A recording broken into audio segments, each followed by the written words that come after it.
Hello बच्चों, this is Aftab Siddiqui और आज लेकर आ गए हैं मैग्नेटिज्म एंड मैटर का लेक्चर नंबर 5, जिसके अंदर हम लोग देखेंगे मैग्नेटिक प्रॉपर्टी ऑफ मैटर। तो 3 तरह के मैग्नेटिक प्रॉपर्टी ऑफ मैटर हम लोग पढ़ने वाले हैं। एक पहला होता है डायामैग्नेटिज्म, सेकेंड पैरामैग्नेटिज्म और थर्ड फेरोमैग्नेटिज्म। तो ये जनरली मैग्नेटिक फील्ड को ये रिपेल करते हैं। डायमैग्नेटिक सब्सटेंस जो होता है अगर मैग्नेटिक फील्ड के अंदर हम रखते हैं तो ये रिपेल हो जाते हैं, मतलब उनसे दूर भागना चाहते हैं। और उसी तरह से पैरामैग्नेटिज्म के बारे में बात करेंगे तो पैरामैग्नेटिज्म जो प्रॉपर्टी शो करता है वैसे मटेरियल को या वैसे सब्सटेंस को हम लोग पैरामैग्नेटिक सब्सटेंस कहते हैं। और ये वीकली अट्रैक्ट करते हैं मैग्नेटिक फील्ड को, और ये जो है सो स्ट्रांगली अट्रैक्ट करते हैं। अगर कोई पैरामैग्नेटिक सब्सटेंस है तो ये मैग्नेटिक फील्ड में अगर इसको अंदर रखते हैं तो ये ज़्यादा अट्रैक्ट होते हैं मैग्नेटिक फील्ड की तरफ। तो इन सबको बारी बारी से डील करेंगे। तो पहले हम लोग डायामैग्नेटिज्म को समझते हैं, उसके बाद पैरामैग्नेटिज्म और लास्ट में फेरोमैग्नेटिज्म सब्सटेंस क्या है, इनको समझ कर इनके बारे में प्रॉपर्टी जो भी हैं उनको सारा डिस्कस कर लेंगे आज। तो हेडिंग लगाइए डायामैग्नेटिज्म। तो चलिए देखते हैं डायामैग्नेटिज्म क्या है। डायामैग्नेटिज्म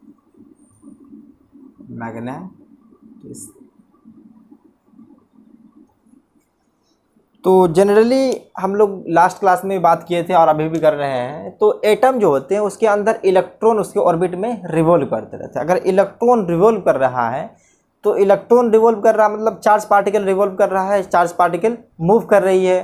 तो चार्ज पार्टिकल अगर मूव करता है तो एक करंट कंस्टिट्यूट होता है, जिसके बारे में हम लास्ट क्लास में भी डिस्कस किए थे। तो ये करंट जो होते हैं उस करंट फॉलो होने की वजह से ये एटम जो होते हैं वो करंट कैरिंग लूप की तरह बिहेव करते हैं। देखिए अभी सब बात आपको क्लियर हो जाएगी। किसी एटम होते हैं, एटम के अंदर इलेक्ट्रॉन होते हैं और ये रिवॉल्व करते हैं in orbit, revolve in circular orbit.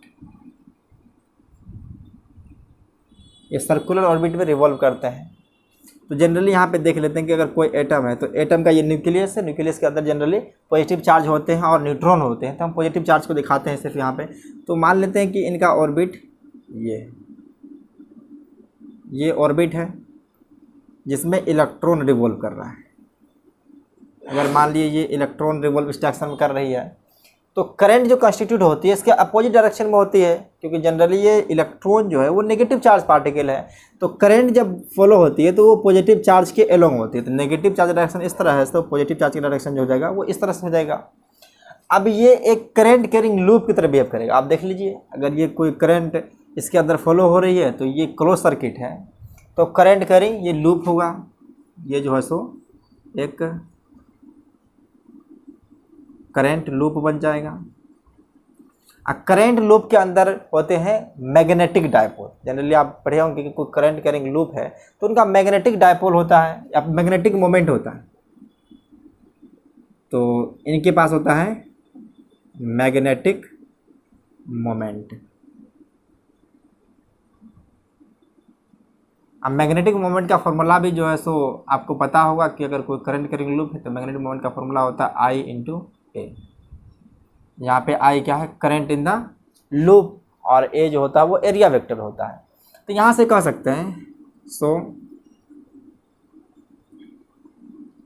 Current loop behaves as magnetic dipole.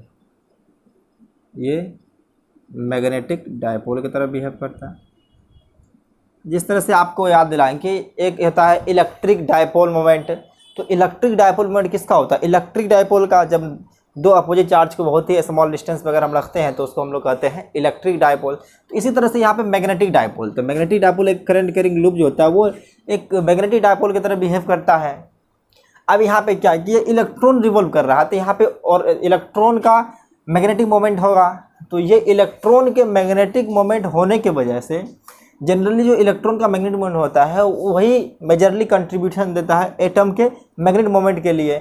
तो इनके न्यूक्लियस के अंदर हम देखते हैं तो न्यूक्लियस भी चार्ज पार्टिकल है, वो भी रेंडमली मोशन करते रहते हैं और साथ साथ इलेक्ट्रॉन जो है रिवॉल्व करने के साथ साथ अपने स्पिन पे एक्सिस पे स्पिन भी करते हैं। जिस तरह से हमारा अर्थ है तो अर्थ तो रिवोल्यूशन करता है, अर्थ के सन के चारों ओर, साथ साथ अपने एक्सिस पे रिवॉल्व भी करते रहता है। तो उसी तरह से ये इलेक्ट्रॉन चक्कर तो काट ही रहा न्यूक्लियस के चारों तरफ, साथ साथ अपने एक्सिस के अबाउट स्पिन भी करते हैं। तो स्पिनिंग की वजह से भी कुछ कंट्रीब्यूशन आता है, और कुछ अगर इसके न्यूक्लियस के अंदर जाकर देखेंगे तो चार्ज पार्टिकल वो भी रैंडम मोशन करते हैं। तो इन दोनों की वजह से, स्पिनिंग की वजह से और ये जो न्यूक्लियस के अंदर चार्ज पार्टिकल मोशन कर रहे हैं, उनकी दोनों की वजह से उसका मैग्नेटिक मोमेंट जो होता है बहुत ही स्मॉल आता है, जनरली नेग्लिजिबल होता है। इसलिए हम लोग कह सकते हैं यहाँ पे दिज एंगुलर, ये एंगुलर मोशन कर रहा है जिस तरह सर्कुलर ऑर्बिट में हो कर रही है, तो these angular magnetic moment of electron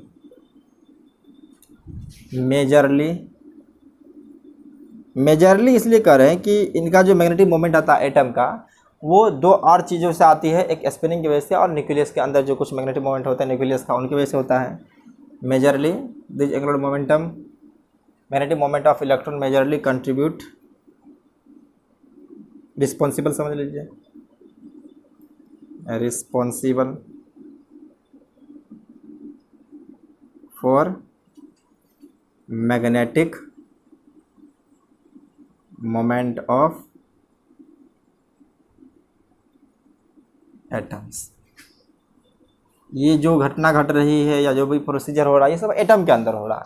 तो यहाँ से पता चल जाए कि मैग्नेटिक मोमेंट है। अगर मैग्नेटिक मोमेंट है तो एटम भी एक क्या तरह करेगा, बिहेव करेगा, एटॉमिक डायपोल की तरह बिहेव करेगा। तो यहाँ से हम कह सकते हैं कि ये एटॉमिक डायपोल हो जाएगा, एक एटॉमिक डायपोल हो जाएगा। लेकिन डायामैग्नेटिक सब्सटेंस के अंदर हम देखते हैं तो उनमें अनपेयर्ड इलेक्ट्रॉन नहीं होते। जनरली जो इलेक्ट्रॉन होते हैं वो पेयर्ड होते हैं। तो पेयर्ड होने की वजह से जो मैग्नेटिक मोमेंट ऑफ इलेक्ट्रॉन, अगर इस तरफ का इसका अगर इलेक्ट्रॉन का मैग्नेटिक मोमेंट डायरेक्शन देख लेंगे तो देखिए ये इलेक्ट्रॉन रिवॉल्व इस डायरेक्शन में कर रही है एंटी क्लॉकवाइज में, तो करंट जो फॉलो होगा वो क्लॉकवाइज में हो जाएगा। तो क्लॉकवाइज में होने की वजह से जनरली हम इसका मैग्नेटिक मोमेंट डायरेक्शन अगर देखेंगे तो करंट के डायरेक्शन में अपने फिंगर को कर्ल करते हैं, थंब जो पॉइंट करते हैं वही डायरेक्शन मैग्नेटिक मोमेंट का होता है। तो यहाँ पे इस तरह से थंब करके पॉइंट करेंगे तो मैग्नेटिक मोमेंट की डायरेक्शन जो आ रही है इस पॉइंट पे, इस इलेक्ट्रॉन की वजह से जनरली एम को इनवर्ड हम रिप्रेजेंट करते हैं, अंदर की तरफ है। अगर मान कर चलिए अगर इसी इलेक्ट्रॉन को अगर उल्टा रिवॉल्व कर दें, पेयर में क्या होता है कि एक अगर क्लॉकवाइज रिवॉल्व कर रहा है तो दूसरा एंटी क्लॉकवाइज रिवॉल्व करती है, तो जिनकी वजह से दोनों का जो मैग्नेटिक मोमेंट होता है वो कैंसिल हो जाता है। तो यहाँ से कह सकते हैं in diamagnetic substance, in diamagnetic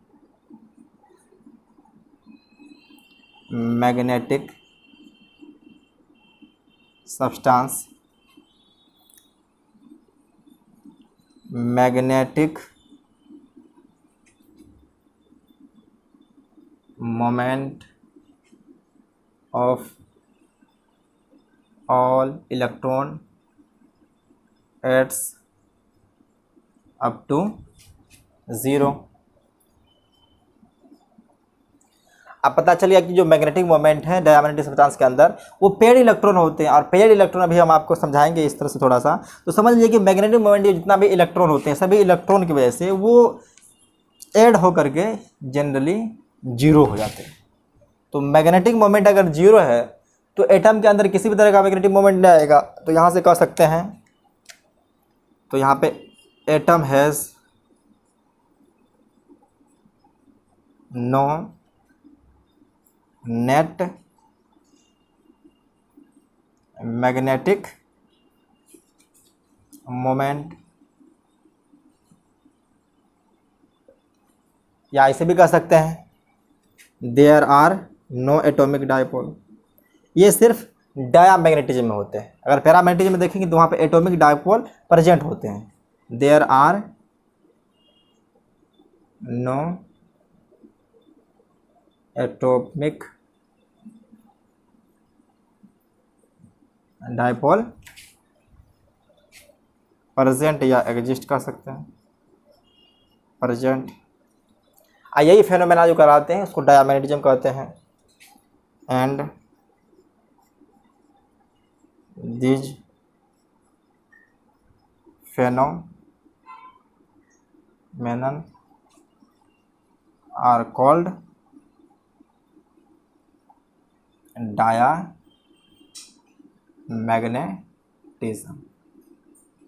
और ये फेनोमेना जो कहलाएगा डायामैग्नेटिज्म कहलाएगा। और जो सब्सटेंस ये फेनोमेना को परफॉर्म करता है उस सब्सटेंस को हम लोग कहते हैं डायामैग्नेटिक सब्सटेंस। तो जो सब्सटेंस ये फेनोमेना को परफॉर्म करता है ऐसे सब्सटेंस को कहते हैं हम लोग डायामैग्नेटिक सब्सटेंस, डायामैग्नेटिक सब्सटेंस।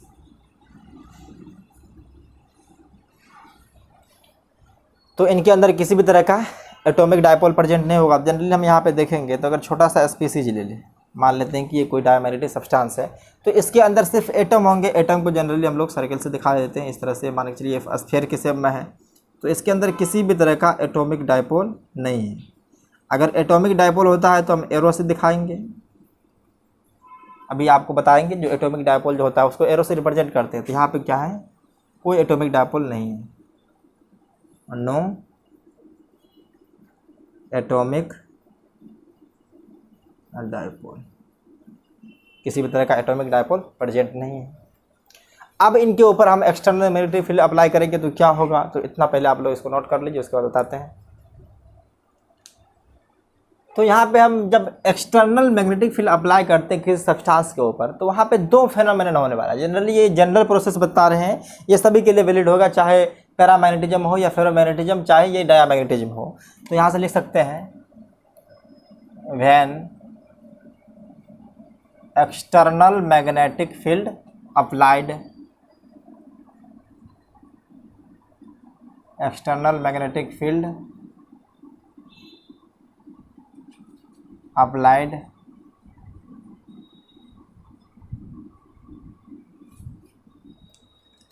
तो दो तरह के फेनोमेना हो जाएगा। यहाँ पे लिख सकते हैं there are two types of phenomenon occur, two types of phenomenon occurs. पहला जो फेनोमेना होगा, अगर एटॉमिक डायपोल प्रेजेंट होगा तो वो एटॉमिक डायपोल के ऊपर मैग्नेटिक फील्ड अप्लाई करने की वजह से एक टॉर्क प्रोड्यूस होता है, और वो टॉर्क जो है मैग्नेटिक फील्ड को अपने अलाइन करना चाहता है, मतलब अपने डायरेक्शन में अलाइन करना चाहता है। तो यहाँ से पहला अंक पुट अगर लिखना चाहेंगे तो मैग्नेटिक डायपोल अलाइन इन या in the direction of external field, यहाँ से लिख सकते हैं एटॉमिक डायपोल, एटॉमिक डायपोल ये किसी भी सब्सटेंस में हो जाएगा। यहाँ से लिख सकते हैं इन एनी सब्सटेंस, किसी भी तरह का हो सकता है, इन एनी सब्सटेंस, चाहे वो डायामैग्नेटिज्म हो, पैरामैग्नेटिज्म हो या फेरोमैग्नेटिज्म हो, तीनों तरह के सब्सटेंस में ये प्रोसीजर होता है जब एक्सटर्नल मैग्नेटिक फील्ड अप्लाई करते हैं। तो atomic dipole align with external magnetic field, ये एक्सटर्नल मैग्नेटिक फील्ड के साथ अलाइन हो जाते हैं, एक्सटर्नल मैग्नेटिक फील्ड। पहला फेनोमेना ये हो सकता है। सेकेंड फेनोमेना जो होता है ये बहुत ही इंपॉर्टेंट फेनोमेना है, ये लेंज लॉ के अकॉर्डिंग आता है।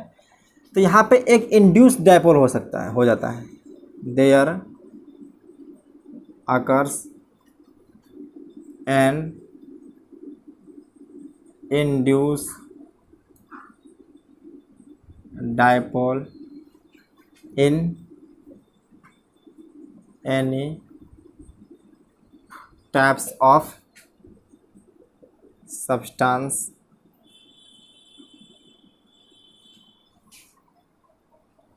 on applying external magnetic field.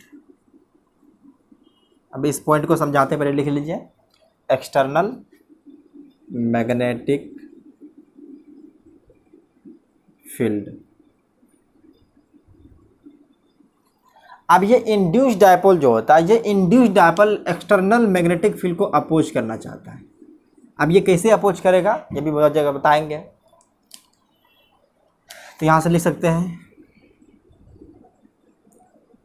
These induced dipole या मैग्नेटिक डायपोल लिख देते हैं, these induce magnetic dipole induce magnetic dipole oppose external magnetic field, जिसके वजह से ये प्रोड्यूस हुआ उन्हीं को ये अपोज करेगा, अपोज एक्सटर्नल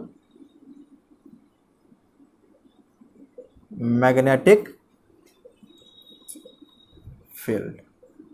इसको कहते हैं लेंज लॉ। यही लेंज लॉ का डेफिनेशन है, जिनके वजह से ये प्रोड्यूस होता है उन्हीं को ये रोकना चाहता है, ये लेंज, ये इसको कहते हैं लेंज, हम कहते हैं लेंज लॉ। और ये लेंज लॉ हम लोग देखने वाले हैं इंडक्शन के अंदर। तो ये किस तरह से होता है इनको हम समझने की कोशिश करते हैं कि अगर देखते हैं कि अगर जनरली हम डायमैग्नेटिक सब्सटेंस के अंदर देखेंगे तो पहले डायमैग्नेटिक सब्सटेंस को देख लेते हैं। तो यहाँ पे लिख सकते हैं इन डाया मैग्नेटिक सब्सटेंस। ये काफ़ी थियोरेटिकल टॉपिक होने वाला है, तो घबराने की कोई बात नहीं, हम एक एक बात को डील करेंगे और आपको अच्छी तरह समझ में आ जाएगा। In diamagnetic substance there are no atomic dipole. इसके अंदर किसी भी तरह का एटॉमिक डायपोल नहीं होता है, एटॉमिक डायपोल। सो ये वन जो फर्स्ट फेनोमेना जो होता है वो यूजलेस हो जाएगा। So first is useless but only magnetic dipole induce या इंड्यूस डायपोल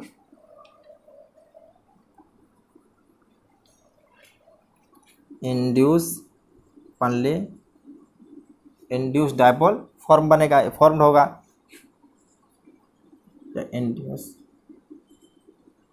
डायपोल फॉर्म। अब ये इंड्यूस डायपोल की वजह से जो मैग्नेटिक फील्ड प्रोड्यूस होगा वो ओरिजिनल मैग्नेटिक फील्ड को रिड्यूस करना चाहेगा या उसको अपोज करेगा। तो यहाँ से लिख सकते हैं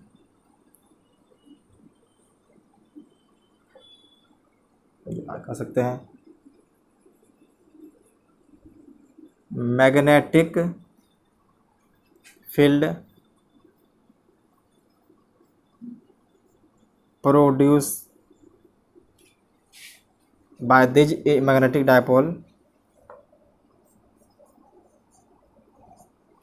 by this magnetic dipole oppose external field। ये एक्सटर्नल मैग्नेटिक फील्ड जो है इनको ये अपोज करेगा। तो जनरली हम देखते हैं कि अगर कोई डायमैग्नेटिक सब्सटेंस है तो डायमैग्नेटिज्म का एग्जांपल अगर हम देखेंगे तो बहुत तरह के सब्सटेंस हो सकते हैं। जैसे कि इसका एग्जांपल देखेंगे तो होता है एग्जांपल N2 STP पे होता है जनरली वाटर। ये सब डायमैग्नेटिक सब्सटेंस है। ये मैग्नेटिक फील्ड के अंदर रखने के बाद जो है एक्सटर्नल फील्ड रखते हैं तो ये रिपेल करते हैं मैग्नेटिक फील्ड को। उसके बाद सोडियम क्लोराइड है NaCl, बिस्मथ और कॉपर होते हैं। जनरली इसको कॉपर लिख ही देते हैं, कॉपर। और इस तरह से हाँ इनर्ट गैस, जितने भी इनर्ट गैस होते हैं उन सब भी वो सब भी जो है डायमैग्नेटिक सब्सटेंस होते हैं, ऑल इनर्ट गैस। अब जनरली हम हीलियम को लेकर के देखते हैं तो हीलियम के अंदर जो होते हैं वो 2 इलेक्ट्रॉन होते हैं। जैसे कि हीलियम को लिए तो हीलियम के अंदर अगर देखेंगे तो 1s2 कन्फिगरेशन होता है और इसके अंदर अगर इसका स्ट्रक्चर देखेंगे तो कुछ इस तरह से होते हैं इलेक्ट्रॉन डिपोल। तो अब यहाँ पे हम देखते हैं कि अगर इनका जब स्पिनिंग देखते हैं तो स्पिनिंग होने की वजह से ये कुछ इस तरह से होते हैं। एक ऑर्बिटल है, एक इलेक्ट्रॉन को देखेंगे, 2 इलेक्ट्रॉन है तो ये एक ही और मतलब जो है सो एक ही एटम के अंदर ऐसा 2 इलेक्ट्रॉन रिवॉल्व कर रहा है। तो अगर हम एक को क्लॉकवाइज में इस तरह से कर एंटी क्लॉकवाइज में रिवॉल्व करा दिए, तो अगर ये इलेक्ट्रॉन का डायरेक्शन इस तरफ है तो करंट जो फ्लो होगी इसके अपोजिट डायरेक्शन में होगी, तो ये करंट का डायरेक्शन हो जाएगा। और मैग्नेटिक मोमेंट का डायरेक्शन अगर हम निकालना चाहेंगे तो अभी देख लीजिए, तो मैग्नेटिक मोमेंट डायरेक्शन किस तरह से हो जाएगा। अगर हम ये इस तरह से इस लूप में चल रहा है तो करंट डायरेक्शन इस तरह से, करंट से मूव कर रहा है तो मैग्नेटिक मोमेंट डायरेक्शन जो हो रहा है वो कुछ डाउनवर्ड आ रहा है, कुछ डाउनवर्ड आ चुका है। अब दूसरा और सेल को देखेंगे उसी एटम के अंदर, तो इलेक्ट्रॉन जो रिवॉल्व करेगा उसके अपोजिट डायरेक्शन में बढ़ता है, ये अपोजिट डायरेक्शन में है। तो करंट जो फॉलो होगा तो इसके उल्टे डायरेक्शन में करंट ऐसे आई फॉलो हो जाएगा। अब इनके वजह से मैग्नेटिक मोमेंट अगर हम देखते हैं तो मैग्नेटिक मोमेंट देखेंगे तो कुछ इस तरह से करंट के डायरेक्शन में, अगर इस तरह से लूप है, अगर करंट इस तरह मूव कर रहा है तो अगर हम ऐसे करेंगे तो ये ऊपर की तरफ जाएगा। तो यहाँ पे मैग्नेटिक मोमेंट का डायरेक्शन आ गया है कुछ ऊपर की तरफ। इतना क्लियर हो चुका है। अब इन दोनों को मिलाकर देखेंगे तो net magnetic moment of electron जो वो 0 है। अगर 0 है तो यहाँ पे किसी भी तरह का एटम के अंदर मैग्नेटिक डायपोल नहीं है, तो यहाँ पे किसी तरह का एटॉमिक डायपोल नहीं होगा। अब हम एक्सटर्नल मैग्नेटिक फील्ड को अप्लाई करेंगे तो यहाँ पे कोई एटॉमिक डायपोल नहीं है, जैसे कि एटॉमिक डायपोल है ही नहीं, तो ये एलाइन तो एक्सटर्नल फील्ड के साथ नहीं होगा, क्योंकि जब है ही नहीं तो कहाँ से एलाइन हो पाएगा। और सेकेंड फेनोमेना है कि एक इंड्यूस्ड डायपोल फॉर्म होती है। तब ये इंड्यूस्ड डायपोल के बारे में देखते हैं कि जब एक्सटर्नल मैग्नेटिक फील्ड अप्लाई करते हैं तो जिसका मैग्नेटिक मोमेंट फील्ड के डायरेक्शन में होते हैं वो रिड्यूस कर जाते हैं और जो अपोजिट डायरेक्शन में होते हैं वो इंक्रीज कर जाते हैं जनरली। अब यहाँ पे देखिए, अगर हम कोई एक्सटर्नल मैग्नेटिक फील्ड अप्लाई करें तो एक्सटर्नल मैग्नेटिक फील्ड मान के चलिए हम कुछ इस डायरेक्शन में कर रहे हैं, ये बी एक्सटर्नल अप्लाइड किए मैग्नेटिक फील्ड। अगर मैग्नेटिक फील्ड डायरेक्शन इस तरफ है तो हम जो इस इलेक्ट्रॉन के ऊपर देखेंगे, इलेक्ट्रॉन के ऊपर एक फोर्स एक्सर्ट होगी। जनरली देखेंगे तो इलेक्ट्रॉन के ऊपर फोर्स एक्सर्ट होगी, तब देख रहे हैं कि अगर फोर्स डायरेक्शन निकालना है तो मैग्नेटिक फील्ड के डायरेक्शन में हम लोग अपने फिंगर 4 फिंगर रखते हैं और पॉजिटिव चार्ज के मोशन में थंब को रखते हैं। तो जो डायरेक्शन पाम का आता है उसको हम कहते हैं फोर्स डायरेक्शन है। तो ये नेगेटिव चार्ज है तो जस्ट इसके नेगेटिव चार्ज के ऊपर निकाल लेते हैं, उसका उल्टा कर देंगे। तो आप देखते हैं तो मैग्नेटिक फील्ड नीचे की तरफ, मैग्नेटिक फील्ड नीचे की तरफ है और करंट जो है इलेक्ट्रॉन इस तरह से रिवॉल्व कर रहा है। किसी पॉइंट पर देखें तो मैग्नेटिक फील्ड के डायरेक्शन जो है मैग्नेटिक फोर्स के डायरेक्शन, आप देखिए फील कीजिए इसे कि ये करंट करिंग लूप है, मैग्नेटिक फील्ड नीचे, तो मैग्नेटिक फील्ड डायरेक्शन में अपने फिंगर को रखेंगे तो थंब पॉइंट कर रहा है पॉजिटिव चार्ज के मोशन को, तो इस पे जो इलेक्ट्रॉन के ऊपर फोर्स आ रहा है वो अंदर की तरफ आ रहा है। लेकिन हम जानते हैं कि पॉजिटिव चार्ज के मोशन को लेना तो ये नेगेटिव चार्ज की तरफ अंदर की तरफ जा रहा है, तो इस पे जो मैग्नेटिक फोर्स लगेगा एक वो आउटवर्ड आ जाएगा। मान करके चलिए ये फोर्स कुछ ऐसे लग गया है, ये आउटवर्ड मैग्नेटिक फोर्स लगा है। तो अब ये आउटवर्ड मैग्नेटिक फोर्स लगा है तो जिनकी वजह से ये रिवॉल्व कर रहा है तो वो सेंट्रीपिटल फोर्स होगा, क्योंकि अगर कोई इलेक्ट्रॉन रिवॉल्व करता है तो वो सेंट्रीपिटल, अगर कोई ऑर्बिट में या सर्कुलर पाथ में रिवॉल्व करता है तो उसके ऊपर एक सेंट्रीपिटल फोर्स एक्सर्ट होती है। तो ये बाहर मैग्नेटिक फोर्स लग रही है तो इसके सेंट्रीपिटल फोर्स को डिक्रीज कर रहा है। तो यहाँ से पता चल जाए इलेक्ट्रॉन का जो मोशन है, इलेक्ट्रॉन का स्पीड डिक्रीज कर जाएगा। इलेक्ट्रॉन का स्पीड डिक्रीज होगा तो करंट डिक्रीज होगा, और करंट डिक्रीज हो गया तो मैग्नेटिक मोमेंट जो एम माने हैं कि नीचे की डायरेक्शन में हो रहा है, इसका मैग्नेटिक मोमेंट ये एम है तो ये डिक्रीज कर जाएगा। इसी तरह से यहाँ पे देखेंगे तो मैग्नेटिक मोमेंट का डायरेक्शन किस तरफ है, ये नीचे है। मैग्नेटिक फील्ड डायरेक्शन भी इस तरफ देख रहे हैं तो यहाँ पे मैग्नेटिक फोर्स जो लगा है सेंट्रीपिटल के फोर्स के अपोज किया है तो यहाँ से स्पीड कम करेगा तो ये फलस्वरूप ये डिक्रीज कर जाएगा, ये डिक्रीज कर जाएगा। इसी तरह से हम इनके बारे में देखते हैं तो इन पे भी मैग्नेटिक फील्ड अप्लाई करते हैं डाउनवर्ड डायरेक्शन में। अब डाउनवर्ड डायरेक्शन में देख रहे हैं तो ये इसका अगर इसके ऊपर फोर्स की डायरेक्शन निकालेंगे, ये बी है, बी एक्सटर्नल, ये मैग्नेटिक फील्ड है। अगर ये एक्सटर्नल फील्ड है तो अब यहाँ से इस इलेक्ट्रॉन के ऊपर फोर्स निकालते हैं ये चार्ज पार्टिकल के ऊपर, तो अपने फिंगर को रखना है मैग्नेटिक फील्ड डायरेक्शन में जो नीचे है, उसी तरह से अपने इलेक्ट्रॉन के ऊपर रखेंगे ये इस तरह। तो ये बाहर की तरफ आ रहा है इलेक्ट्रॉन के ऊपर, लेकिन हमको पॉजिटिव चार्ज के ऊपर पता चलना है तो यहाँ से जो फोर्स आ जाएगा ये मैग्नेटिक फोर्स वो सेंटर की तरफ ही लगेगा। मान लीजिए कुछ सेंटर इस तरफ है तो कुछ ऐसे ही लगेगा। तो ये सेंट्रीपिटल फोर्स को इंक्रीज करना चाहेगा, ये एफएम जो है ये सेंट्रीपिटल फोर्स को इंक्रीज करना चाहेगा। सेंट्रीपिटल फोर्स अगर इंक्रीज करेगा तो यहाँ से इलेक्ट्रॉन का स्पीड इंक्रीज करेगा, इलेक्ट्रॉन का स्पीड इंक्रीज करेगा तो करंट भी इंक्रीज हो जाएंगी। और करंट अगर इंक्रीज है तो मैग्नेटिक मोमेंट का जो डायरेक्शन है उसी डायरेक्शन में, देखिए स्पीड अगर बढ़ रही है तो मैग्नेटिक मोमेंट क्या हो जाएगा, डिक्रीज। देखो अपोजिट डायरेक्शन में जो मैग्नेटिक मोमेंट है वो इंक्रीज हो रहा है, पता चल गया। जो सेम डायरेक्शन में था वो डिक्रीज हो रहा है, जो अपोजिट डायरेक्शन में है वो इंक्रीज हो रहा है। तो इनके वजह से कुछ पता चल रहा है कि नेट मैग्नेटिक मोमेंट अब आ चुका है इलेक्ट्रॉन का, जो कि एक्सटर्नल फील्ड के अपोजिट डायरेक्शन में है।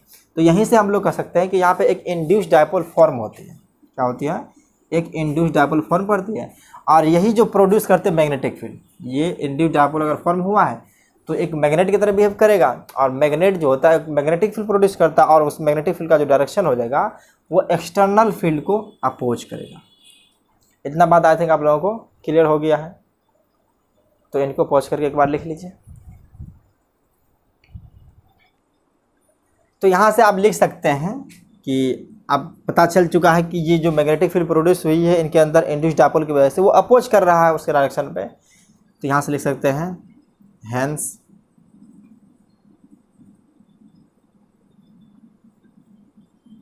this substance repelled by external field, repelled by external field। तो ये एक्सटर्नल फील्ड के द्वारा रिपेल होगा। इतना बात लिख लिए हैं, तो चलिए इसको मिटा देते हैं। तो चलिए नेक्स्ट हम लोग देखते हैं प्रॉपर्टीज ऑफ डायमैग्नेटिक सब्सटेंस। अगर कोई डायमैग्नेटिक सब्सटेंस है तो उनका प्रॉपर्टी क्या क्या हो सकता है, तो उनके बारे में डील कर लेते हैं। तो हेडिंग दीजिए properties of diamagnetic substance.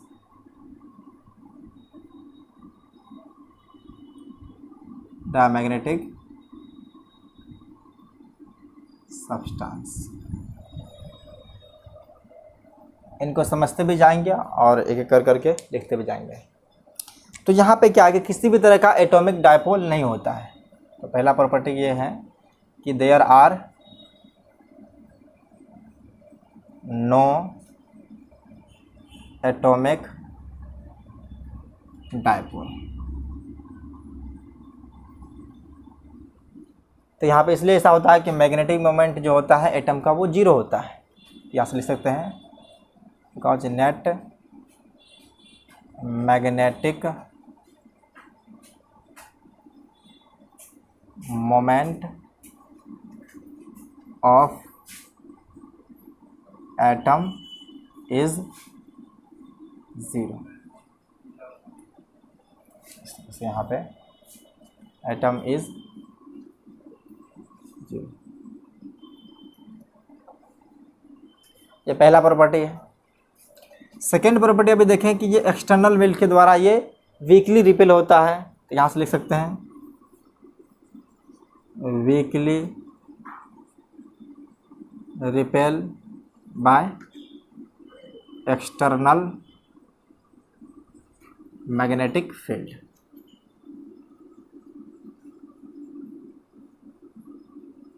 External magnetic field. तीसरा प्रॉपर्टी है मैग्नेटिक ससेप्टिबिलिटी। मैग्नेटिक ससेप्टिबिलिटी, जिसको रिप्रेजेंट जनरली हम लोग इस तरह से करते हैं, इसको जीटा कहते हैं। तो ये मैग्नेटिक ससेप्टिबिलिटी होता क्या है, तो जनरली आप देखे होंगे जो इंटेंसिटी ऑफ मैग्नेटाइजेशन जो होता है वो डायरेक्टली प्रोपोर्शनल टू एच होता था। यानी कि ये एक्सटर्नल फील्ड है, इंटेंसिटी ऑफ एक्सटर्नल फील्ड होता है या मैग्नेटिक फील्ड इसको कहते हैं। जितना ज़्यादा मैग्नेटिक फील्ड अप्लाई करते उतना ही मैग्नेटाइजेशन होता था। तो जनरली हम लिख सकते थे कि आई जो होते हैं वो directly proportional to zeta H, ये दोनों वेक्टर क्वांटिटी। तो पैरामैग्नेटिक सब्सटेंस में होता है क्योंकि जनरली हम एच अप्लाई करते हैं तो उसके अपोजिट डायरेक्शन में मैग्नेटाइजेशन होता है, जनरली अभी देख चुके हैं। तो इससे पता चलता है कि ये टर्म जो है सो नेगेटिव है।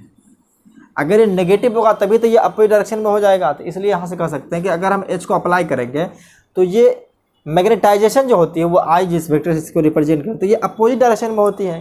तो ये टर्म पॉजिटिव है, तो इसके अपोजिट डायरेक्शन में होने के लिए इनको नेगेटिव होना पड़ेगा। तो यहाँ से लिख सकते हैं कि जो x होता है वो नेगेटिव होता है, ये जीटा नेगेटिव एंड स्मॉल, ये बहुत ही छोटा होता है एंड स्मॉल। जनरली इनका रेंज जो होता है वो जीटा का रेंज लगभग 10⁻³ से लेकर के 10⁻⁵ के रेंज में होता है। और जीटा का भी जो है किसी तरह का यूनिट होगा, ये भी जो है यूनिटलेस है, ये यूनिटलेस और डायमेंशनलेस क्वांटिटी होता है। तो डायरेक्ट सिर्फ ये एक मैग्नीट्यूड देता है, वैल्यू इसका होता है। चौथा है मैग्नेटिक परमिएबिलिटी, रिलेटिव परमिएबिलिटी। चौथा है रिलेटिव परमिएबिलिटी। ये लास्ट क्लास में इस टर्म को हम डिस्कस कर चुके हैं। अगर चाहें इसका डिटेल में देखने के लिए तो लेक्चर नंबर 4 देख सकते हैं, मैग्नेटिज्म मैटर का मैग्नेटिक परमिएबिलिटी। इसको जनरली μr से रिप्रेजेंट करते हैं। जिस तरह से आप लोग पढ़े होंगे इलेक्ट्रिक फील्ड में इलेक्ट्रिक परमिटिविटी या रिलेटिव परमिटिविटी, उसी तरह से ये इसका फॉर्मूला जो होता है, इसको μr को इसी तरह से लिख सकते हैं 1 + जीटा होता है। तो आप पता है कि 1 + जीटा करेंगे, जीटा के बारे में हम जान चुके हैं कि ये स्मॉल होता है और बहुत ही छोटा होता है नेगेटिव में, इनका वैल्यू नेगेटिव है, साथ साथ स्मॉल भी है। तो ये जो μr होगा वो स्लाइटली <<1 हो जाएगा। ये स्लाइटली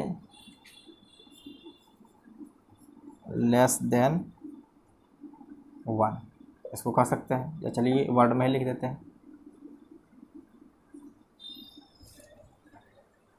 तीसरा प्रॉपर्टी हो गया है, चौथा प्रॉपर्टी हो गया है।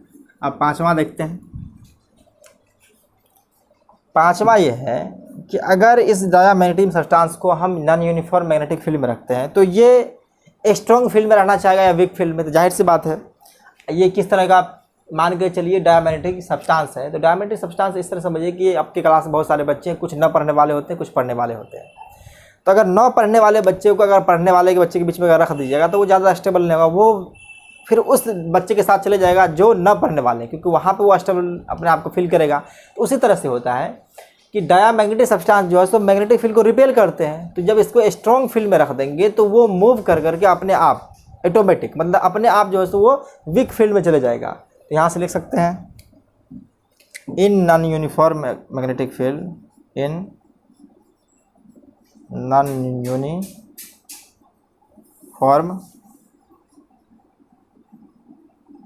मैग्नेटिक फील्ड दिस सब्सटेंस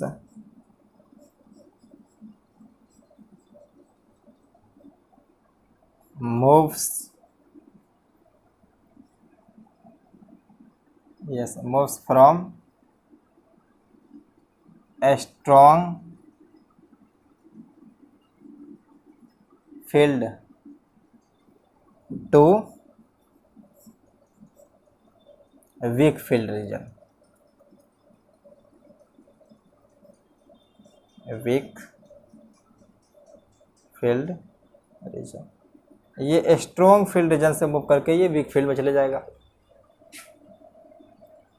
आप देखते हैं छठा प्रॉपर्टी।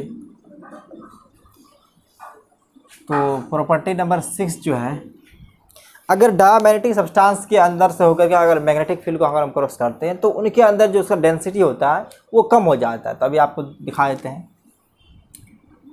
तो magnetic field lines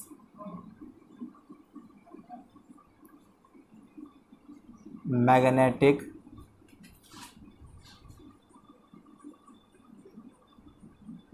field lines become less dense in diamagnetic substance। अगर किसी तरह का यहाँ पे डायामैग्नेटिक सब्सटेंस हम ले लेते हैं, जिस तरह से मान लीजिए कि एक कोई ये डायामैग्नेटिक सब्सटेंस है, अगर इनसे होकर के मैग्नेटिक फील्ड लाइन्स क्रॉस करेंगे तो मान लेते हैं कि यहाँ पे 3 फील्ड अगर क्रॉस किए तो कुछ इस तरह से बीच वाला एक फील्ड तो लाइन चले जाएगी जो सेंटर से आगे, और दूसरा अगर करेंगे तो कुछ ऐसे ये मूव कर जाएंगे, कुछ ये ऐसे हो जाएंगे, ये इनसे ना होकर के इससे रिपेल हो जाएंगे, ये कुछ इस तरह से चले जाएगा। तो ये प्रॉपर्टी आप देख लिए, इसके अंदर किसी तरह का एटॉमिक डायपोल नहीं होते हैं। दूसरा आप देख लिए कि ये वीकली रिपेल करते हैं एक्सटर्नल फील्ड को, ये वीकली रिपेल करते हैं। तीसरा मैग्नेटिक सब्सटेबिलिटी है, जो मैग्नेटिक सस्पेक्टिबिलिटी जो होती है या ससेप्टिबिलिटी, वो इसका नेगेटिव होता है और बहुत ही स्मॉल होता है। इनका रेंज जनरली 10⁻³ से लेकर 10⁻⁵ के रेंज में होता है। और रिलेटिव परमिटिविटी देखा जाए तो 1 + जीटा होता है। अगर जीटा अगर स्मॉल और नेगेटिव है तो ये स्लाइटली लेस देन 1 हो जाएगा।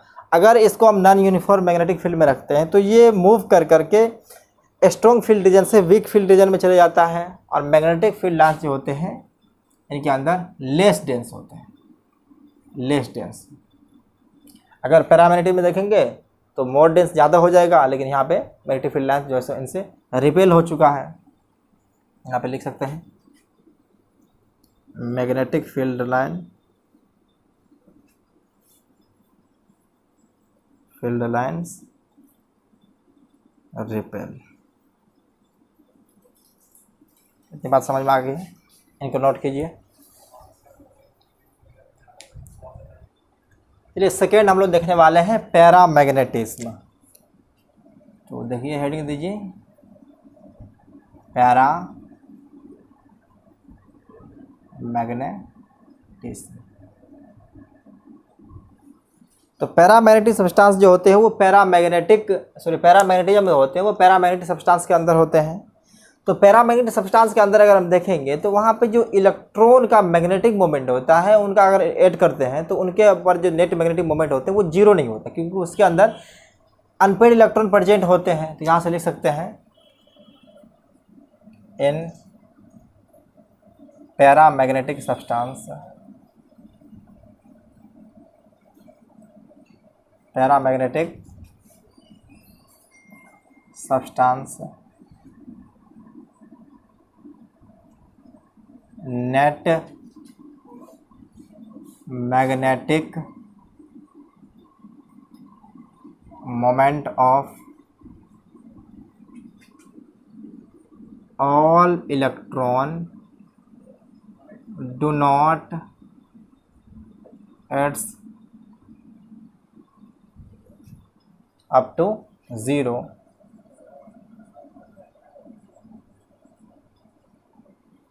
सो एटॉमिक डायपोल यहाँ पे एग्जिस्ट करेगा।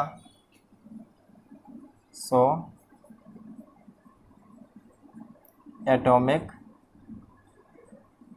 डायपोल एग्जिस्ट, इनके अंदर एटॉमिक डायपोल एग्जिस्ट करेगा। लेकिन जब हम एक्सटर्नल मैग्नेटिक फील्ड अप्लाई नहीं होती है, मतलब जब अगर कोई डायनैमिक सब्सटेंस है अगर उसको एक्सटर्नल मैग्नेटिक फील्ड में नहीं रखते हैं तो उसके अंदर मैग्नेटिक डायपोल जो होते हैं वो रेंडमली अलाइन होते हैं, यानी कि थर्मल मोशन की वजह से, यानी कि थर्मल काइनेटिक एनर्जी उनके पास है तो उन थर्मल काइनेटिक एनर्जी की वजह से वो रेंडमली अलाइन होते हैं। अगर किसी पार्टिकुलर एरिया में देखेंगे, अगर स्मॉल वॉल्यूम में कंसिडर करेंगे तो उसका नेट मैग्नेटिक मोमेंट जो होते हैं फिर भी जीरो होती है। तो जनरली हम देखते हैं यहाँ पे in absence of external field या इन एब्सेंस ऑफ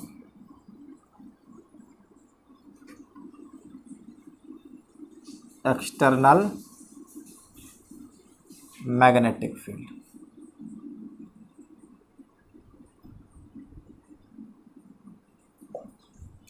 अगर यहाँ पे कोई एक पैरामैग्नेटिक सब्सटेंस लेते हैं तो इनके अंदर हम देखते हैं तो जो डायपोल होते हैं वो रेंडमली अलाइन होते हैं। मान लेते हैं कि कुछ इस डायरेक्शन में है, कुछ डायरेक्शन में है, कुछ इसमें है, कुछ ऐसे है, ये रेंडम होते हैं, इनका किसी पार्टिकुलर डायरेक्शन में ये अलाइन नहीं होते हैं। ये थर्मल मोशन में, क्योंकि इसके पास थर्मल काइनेटिक एनर्जी होगा जिनकी वजह से ये रेंडमली अलाइन होते हैं। तो इस तरह से दिखा देते हैं।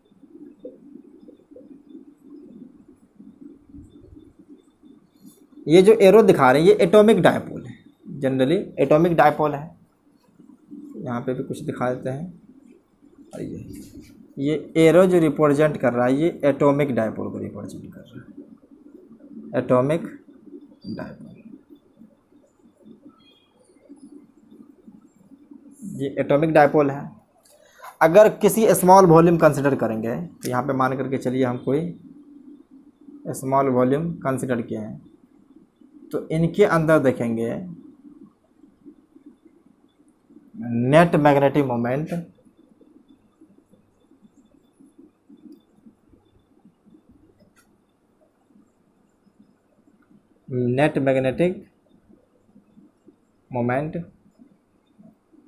Still zero.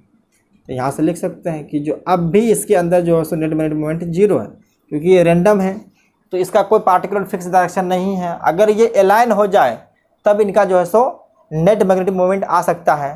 तो अब हम क्या करते हैं कि एक्सटर्नल फील्ड इसके ऊपर अप्लाई करते हैं। तो यहाँ पे अगर एक्सटर्नल फील्ड अप्लाई करेंगे तो इनके ऊपर ये डायपोल जो है, डायपोल के ऊपर एक टॉर्क लगेगा। जनरली टॉर्क का जो फॉर्मूला होता है M क्रॉस B, ये हम मूविंग चार्ज मैग्नेटिज्म में ही बता चुके हैं। तो अगर हम यहाँ पे एक फील्ड अप्लाई कर दें, अगर फील्ड अप्लाई कर देंगे तो ये सारे डायपोल अलाइन होना चाहेगा फील्ड के डायरेक्शन में, और जब ये फील्ड के डायरेक्शन में अगर अलाइन होना चाहेगा तो नेट मैग्नेटिक मोमेंट जो हो जाएगा उस समय जीरो नहीं होगा, कुछ हो जाएगा, यानी कि नॉन जीरो कह सकते हैं। तो यहाँ पे लिख सकते हैं on applying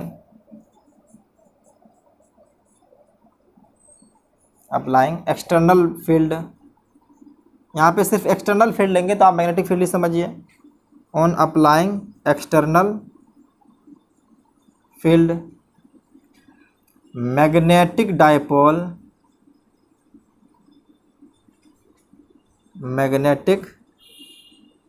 dipole align in the direction of align with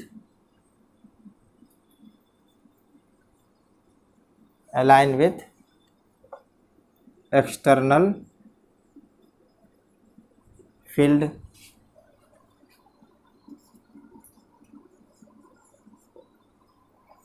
तो अब यहाँ पे इसी टुकड़े को लेते हैं, ये डायमेट्रिक सब्सटेंस है। अब इनके ऊपर एक्सटर्नल फील्ड अप्लाई करते हैं।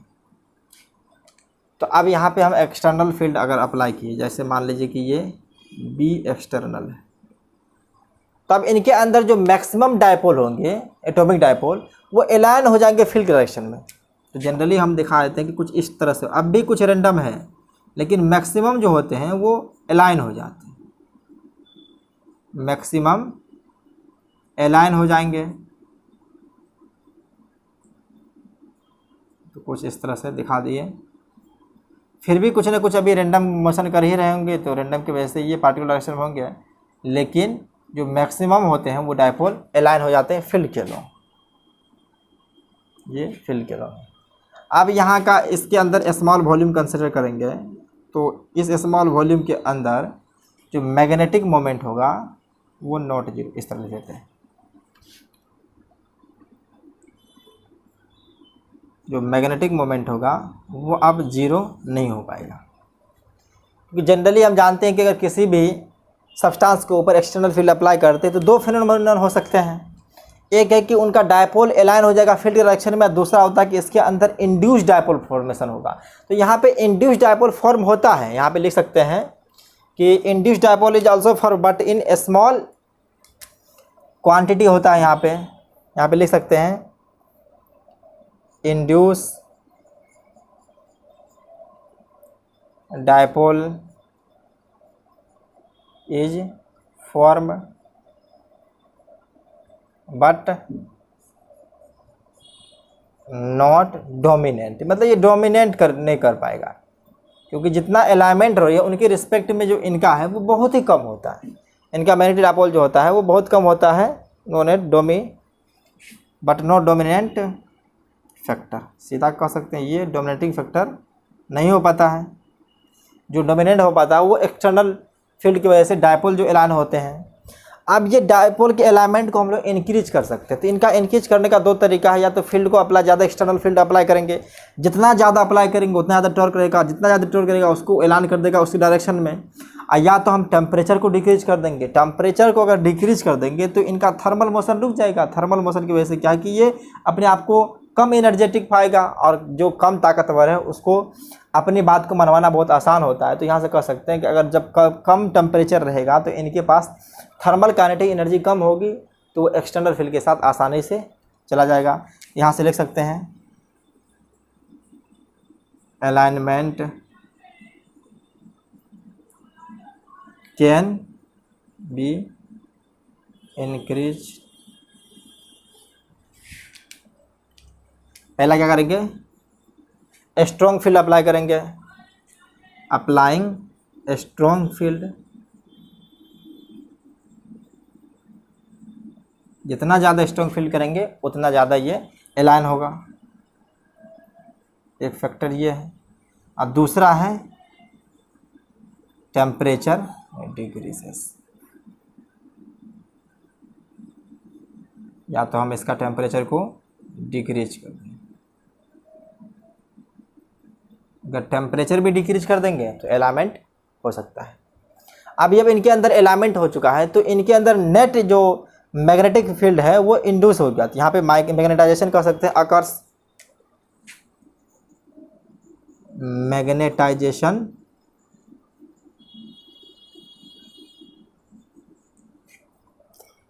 Occurs in the direction of field, in the direction of applied field।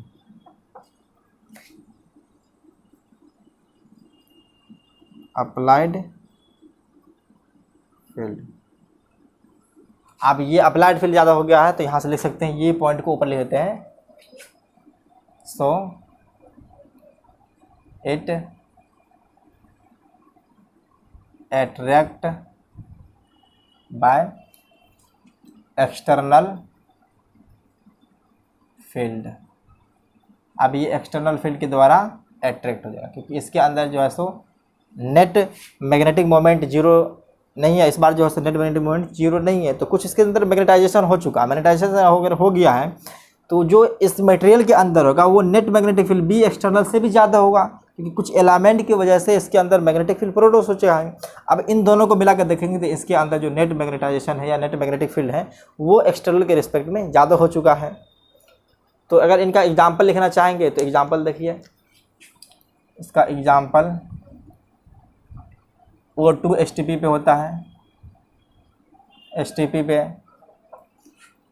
उसके बाद कैल्शियम, सोडियम,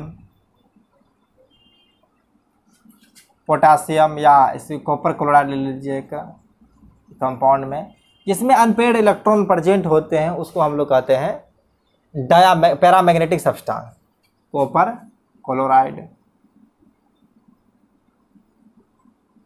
etc। ये सब एग्जाम्पल है जो पैरामैग्नेटिक सब्सटेंस है। O2, कैल्शियम, ये सब के पास अनपेयर्ड इलेक्ट्रॉन होते हैं, तो अनपेयर्ड इलेक्ट्रॉन होने की वजह से ये सब डायामैग्नेटिक प्रॉपर्टी शो करते हैं। इतना बात आप सीख लिए। तो अब जो है सब लोग देखने वाले हैं प्रॉपर्टी ऑफ पैरामैग्नेटिक सब्सटेंस, तो इनको आप लोग एक बार पॉज करके लिख लीजिए। चलिए देखते हैं प्रॉपर्टीज ऑफ पैरामैग्नेटिक सब्सटेंस। तो पहला इसमें अंदर देखेंगे कि एटॉमिक डायपोल इसके अंदर प्रेजेंट होते हैं या नहीं है। तो इसके अंदर एटॉमिक डायपोल जो होते हैं वो प्रेजेंट होते हैं। यहाँ पे लिख सकते हैं एटॉमिक डायपोल एग्जिस्ट, या प्रेजेंट एग्जिस्ट करते हैं, क्योंकि नेट मैग्नेटिक मोमेंट जो डायपोल नेट मैग्नेटिक मोमेंट जो एटम का होता है वो नॉन जीरो होता है। यहाँ से लिख सकते हैं net magnetic moment of atom is not zero, not zero. Second देखेंगे तो ये एक्सटर्नल फील्ड को अट्रैक्ट करते हैं, वीकली कर सकते हैं, weekly attracted by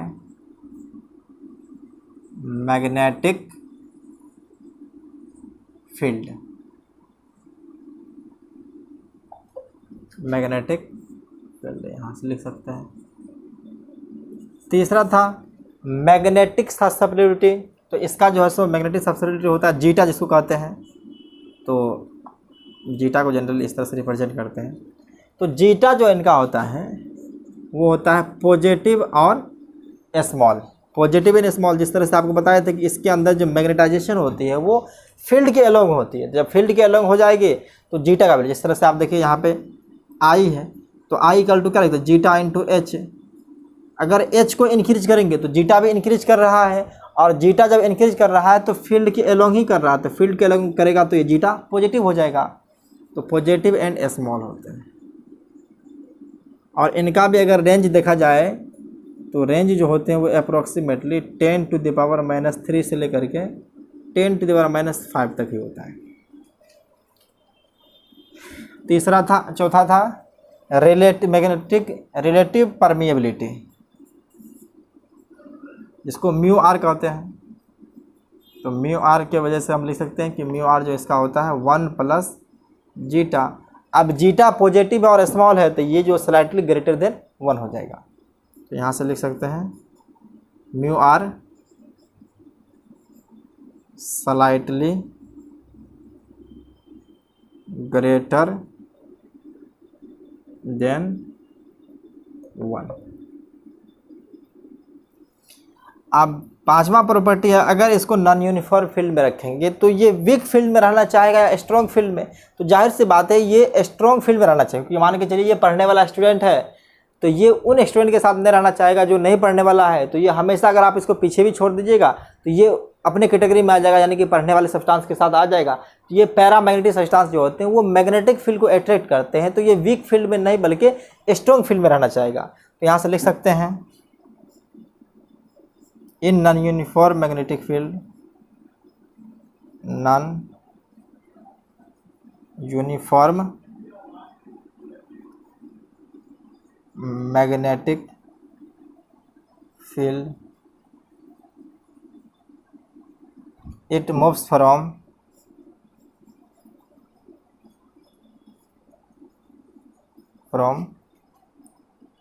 weak field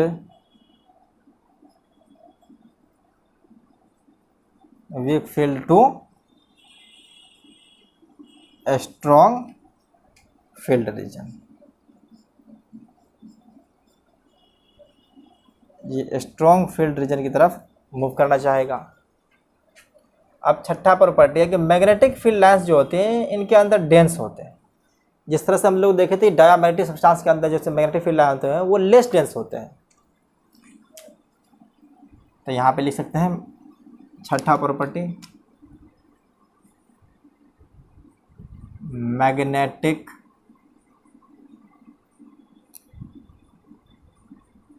field line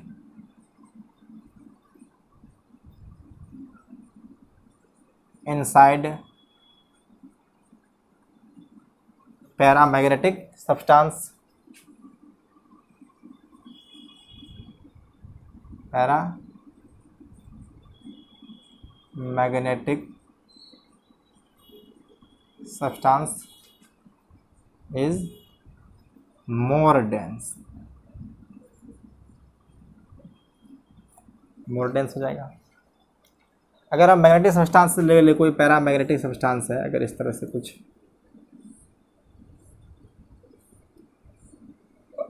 तो इनसे जो फील्ड लाइन्स को अगर हम भेजेंगे तो देखिए अगर कोई फील्ड लाइन को भेजें इस तरह से तो कुछ ऐसे अट्रैक्ट कर लेगा, मतलब बीच से तो वैसे चले जाएगा और ये कुछ ऐसे अट्रैक्ट कर लेगा और ये कुछ ऐसे, ये थोड़ा ठीक है, ये कुछ ऐसे आ जाएगा। तो इनके अंदर जो फील्ड लाइन्स हो जाएगा वो ज़्यादा डेंस हो जाएगा। तो ये इस तरह से।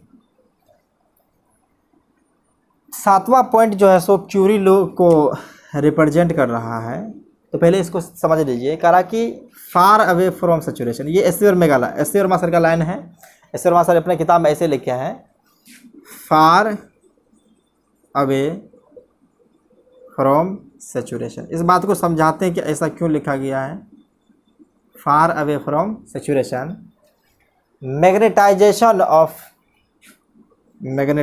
Of paramagnetic substance, magnetization magnetization क्या होता है ये लास्ट क्लास में अच्छी तरह से डील किए हैं, अगर किसी को समझना है तो लास्ट क्लास देख सकते हैं। Saturation, far away from saturation, magnetization is magnetization of paramagnetic substance, paramagnetic substance is inversely proportional to absolute temperature, inversely proportional to absolute temperature। अब इसको समझिए, एब्सोल्यूट टेम्परेचर, इसी को क्यूरी लॉ भी कहते हैं। ये क्यूरी लॉ स्टेटमेंट के फॉर्मेट में है, क्यूरी लॉ ये होता है। तो आप देखिए इसको जनरली मैथमेटिक्स के टर्म में लिखेंगे तो जो मैग्नेटाइजेशन जो होती है उसको आई से रिप्रेजेंट करते हैं। तो ये आई जो होती है वो होती है C B naught by T, इस तरह से कुछ है। लेकिन इसको इस तरह से फॉर्मेट में याद नहीं करते हैं, तो आपको ये पता होगा कि आई इक्वल टू जो होती है वो जीटा एच, ये वेक्टर क्वांटिटी है तो इसको वेक्टर के फॉर्मेट में रखेगा। चलिए अभी सिर्फ मैग्नीट्यूड के बारे में ले रहे हैं। और ये एच जो होता है, सॉरी ये बी नॉट अगर लिखना चाहेंगे तो बी नॉट जो होता है वो म्यू नॉट इंटू एच होता है। तो यहाँ से आई के जगह पे हम जीटा एच लिख सकते हैं। तो यहाँ से जीटा एच इक्वल टू सी, सी जो है क्यूरी कांस्टेंट है, सी जो यहाँ पे है ये क्यूरी कांस्टेंट है, क्यूरी कांस्टेंट है। ये कांस्टेंट टर्म है जिसका नाम क्यूरी कांस्टेंट दिया गया है। तो यहाँ से हम लिख सकते हैं बी नॉट के जगह पे mu H, mu naught into H. Mu naught वही है magnetic permeability in free space और डिवाइड बाय टी। तो अब यहाँ से एच एच कैंसिल हो जाएगा, तो जीटा जो बच जाएगा वो zeta is inversely proportional to, यहाँ पे तो सी भी कांस्टेंट है, म्यू नॉट भी कांस्टेंट है, डिवाइड बाय टी है। तो यहाँ से आप पता कि जीटा जो होता है वो inversely proportional to absolute temperature. Temperature ये केल्विन में हो जाएगा, टेम्परेचर इन केल्विन, क्योंकि टेम्परेचर को हम डिग्री सेल्सियस में रखेंगे, यहाँ पे केल्विन में रखेंगे। तब इस बात को समझिए, कह रहा है कि अगर मान करके चलिए कोई इस बात को अगर लिखना चाहे तो इसको लिख लीजिए, यहाँ पे कुछ समझाने की कोशिश कर रहे हैं, लिख लीजिए। तो लिख लिए, चलिए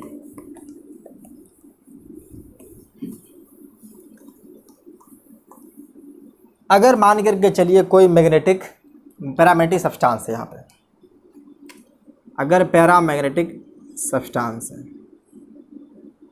अगर इनके ऊपर हम एक्सटर्नल फील्ड अगर मान के चलिए लगाए हुए हैं, कुछ फील्ड इसके ऊपर लगाए हुए हैं, तो इनके अंदर कुछ एलिमेंट मान करके चलिए हो चुका है। अब तक जो है सो इसका कुछ एलिमेंट हो चुका है।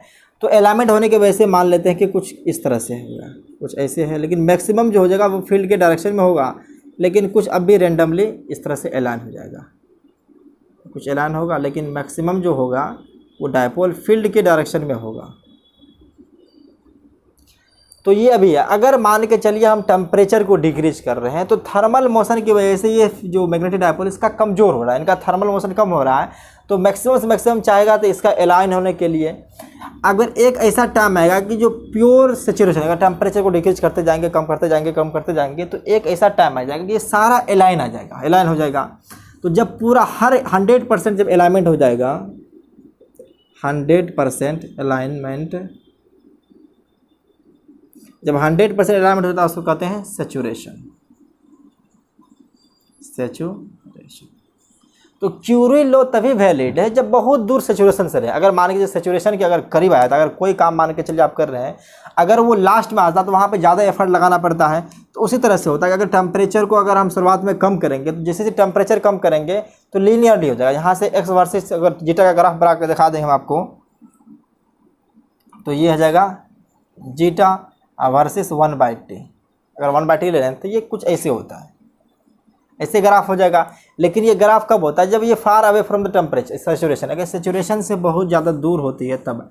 अगर 100% अलाइनमेंट अगर मान के चलिए हो जाएगा तो उसके बाद ये क्यूरी लो वैलिड नहीं हो पाएगा। मान लीजिए टेम्परेचर को फिर हम डिक्रीज कर रहे हैं, लेकिन अब अलाइनमेंट तो पूरा 100% हो चुका है। अब 100% अलाइनमेंट हो चुका है तो टेम्परेचर डिक्रीज करने के बाद भी ये कोई फ़ायदा नहीं है। यहाँ से लिख सकते हैं क्यूरी लो वैलिड ओनली बिफोर सेचुरेशन। ये सिर्फ सेचुरेशन से पहले ही वैलिड है। अगर सेचुरेशन कंप्लीट हो जाएगा तो हम टेम्परेचर को और घटाएंगे तो उससे कोई फ़र्क पड़ने वाला नहीं। अब जब 100% अलाइनमेंट हो चुका है, जितना मैक्सिमम उसका कैपेसिटी था वो मैक्सिमम कर चुका है। तो इनका प्रॉपर्टी आप देख लिए हैं, तो इसको लिख लीजिए। अब हम देखने वाले हैं फेरोमैग्नेटिक सब्सटेंस। अब देखिए हम लोग फेरोमैग्नेटिज्म को देखते हैं। तो फेरोमैग्नेटिज्म,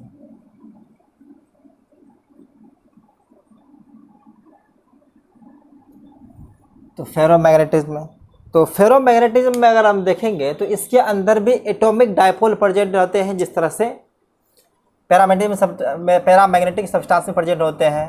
तो यहाँ पे लिख सकते हैं atomic dipole exist like paramagnetic substance.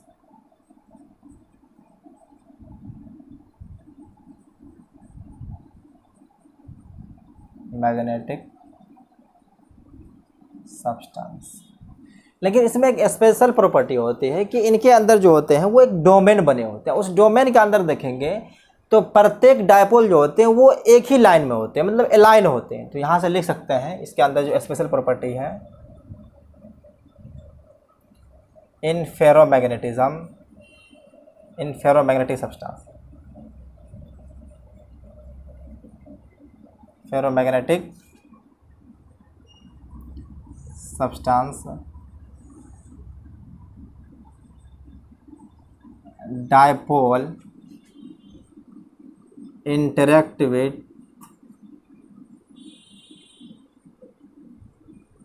such a way that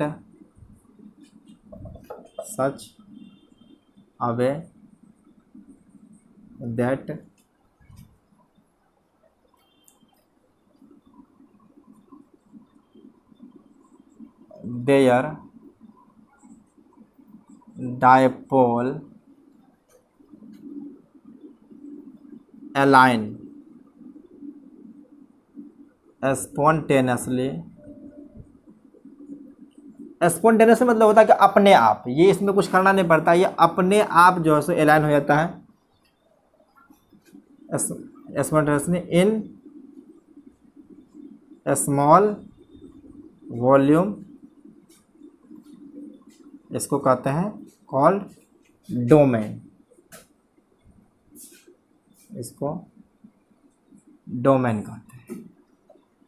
तो इसके अंदर डोमेन बने होते हैं। डोमेन के अंदर देखेंगे तो सभी जो डायपोल होते हैं वो एक ही लाइन में होते हैं। Informative substance dipole interact with each other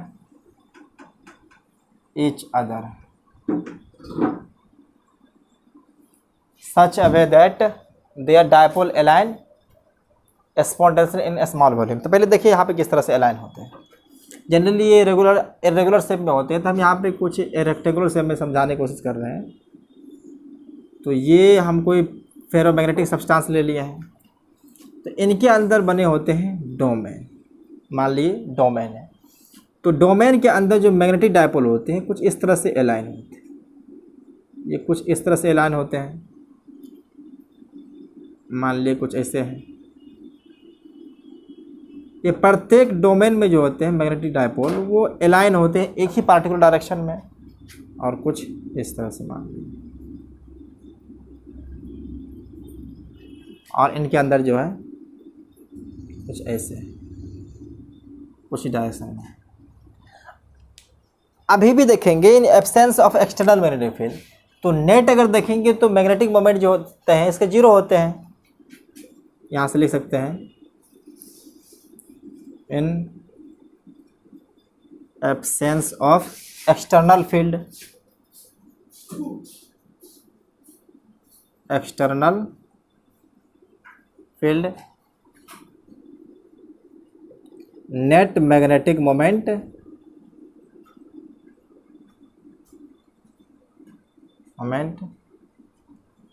still zero. बस इनके अंदर खास प्रॉपर्टी होते हैं, इनको डोमेन कहते हैं, इनको जनरली हम क्या कहते हैं, डोमेन कहते हैं। इस डोमेन के अंदर जितने भी डायपोल है वो सभी एक ही अलाइन होते हैं, मतलब एक ही डायरेक्शन में होते हैं। और जब हम इसके ऊपर एक्सटर्नल फील्ड अप्लाई करते हैं, जो फील्ड के डायरेक्शन में होगा वो ग्रोथ करेगा। ग्रोथ मतलब क्या, उनका साइज बढ़ता जाएगा, साइज बढ़ता रहता है, इस डोमेन का शेप जो है उसका साइज इंक्रीज करता जाएगा। और साथ साथ जो है सो कुछ डायपोल इनके साथ साथ अलाइन भी होना चाहिए। तो यहाँ पे अगला लिख सकते हैं point, on applying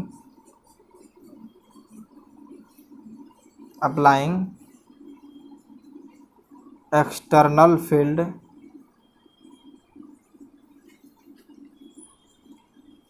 domain growth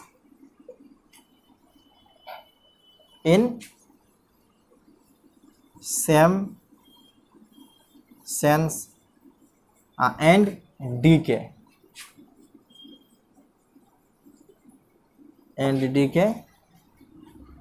in opposite sense, opposite sense में होते हैं वो डीके करेंगे। तो अब यहाँ पे हम देखते हैं कि हम यहाँ पे डोमेन बना रहे हैं। जनरली मान लीजिए कि कुछ इस तरह से डोमेन इनिशियली कुछ ऐसे हैं, कुछ इस तरह से। इसके अंदर हम बस कम ही दिखा रहे हैं ताकि आपको समझ में आ जाए, बस इसे कर रहे हैं। और कुछ इस तरह से अलाइन। अगर हम फील्ड यहाँ पे अप्लाई करते हैं, मान लीजिए अगर फील्ड हम इस तरह से अप्लाई किए, ये एक्सटर्नल फील्ड अप्लाई करेंगे, तो इनके सेंस में जो डोमेन है, ये डोमेन इसका साइज बढ़ता जाएगा और ये सब साइज छोटा होता जाएगा, साथ साथ थोड़ा अलाइन भी हो जाएगा। तो यहाँ से अगर हम देखेंगे तो कुछ ऐसे हो जाएगा।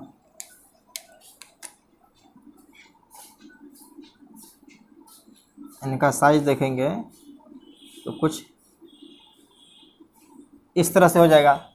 इनके अंदर जो हो जाएगा, अब डायपोल ज़्यादा आ जाएगा और इन सब के अंदर बहुत ही कम रहेगा, और थोड़ा सा ये अलाइन भी हो जाएगा, और ये थोड़ा सा कुछ इस तरह से अलाइन भी हो जाएगा, ये कुछ ऐसे। अब फिर हम एक्सटर्नल फील्ड अप्लाई कर रहे हैं, अब भी हम इसके ऊपर फील्ड अप्लाई कर ही रहे हैं। फील्ड जो है सो अब भी इसके ऊपर लग रहा है, तो इनका साइज और बढ़ जाएगा। तो इनका साइज जो होता है बहुत ही ज़्यादा बढ़ जाती है। तो जनरली जो होते हैं वो कुछ इस तरह से हो जाते हैं। इनके अंदर बहुत सारे मैग्नेटिक डायपोल आ जाते हैं सेम डोमेन के अंदर, जिनकी वजह से इनका मैग्नेटिक फील्ड जो होता है बहुत ही ज़्यादा स्ट्रॉन्ग हो जाता है, और इनके अंदर थोड़ा सा ये अलाइन ही रहते हैं। ये कुछ ऐसे होता है। चलिए, ये फील्ड का डायरेक्शन इस तरह है तो कुछ ऐसे अलाइन होगा, कुछ इस तरह से अलाइन हो जाएगा। अब ये मैक्सिमम डायपोल, ये भी छोटा जो था वो भी अलाइन कर जाएंगे। अब ये भी अलाइन कर जाएगा। तो यहाँ से देख रहिए कि ये जो है सो मैग्नेटिक फील्ड जो है सो ये बहुत ज़्यादा इंक्रीज कर जाएगा। तो मैग्नेटाइजेशन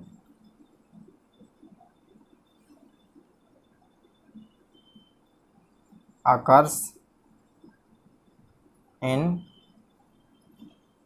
large amount।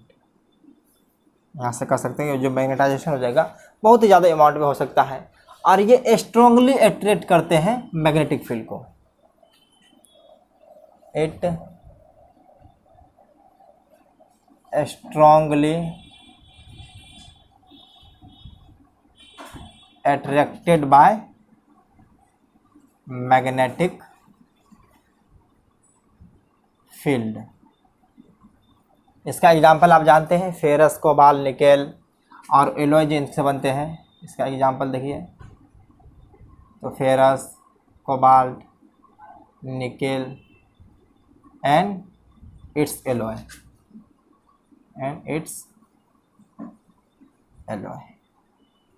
ETC कर दो। तो यही प्रॉपर्टी जो होती है फेरामैग्नेटिज्म के अंदर होती है। तो फेरामैग्नेटिक के अंदर पैरामैग्नेटिक सब्सटेंस की तरह क्या होते हैं, डायपोल, एटॉमिक डायपोल एग्जिस्ट होते हैं। लेकिन इनके एटॉमिक डायपोल जो होते हैं वो स्पॉन्टेनियसली अगर जो होते हैं किसी डोमेन में, वो पार्टिकुलर डायरेक्शन में होते हैं। लेकिन एब्सेंस ऑफ एक्सटर्नल फील्ड, आप भी देखेंगे इनके एक्सटर्नल फील्ड के एब्सेंस में जो है सो नेट मैग्नेटिक मोमेंट जो होते हैं वो जीरो होते हैं। जनरली से कह सकते हैं कि इनका नेट मैग्नेटिक मोमेंट जो अब भी ये जीरो है। जैसे ही हम इसके ऊपर फील्ड अप्लाई करते हैं तो जो सेम सेंस में डोमेन होते हैं वो ग्रोथ करने लगते हैं। आप देख रहा है कि यहाँ से ग्रोथ करते लास्ट में बहुत ज़्यादा ग्रोथ कर गया है।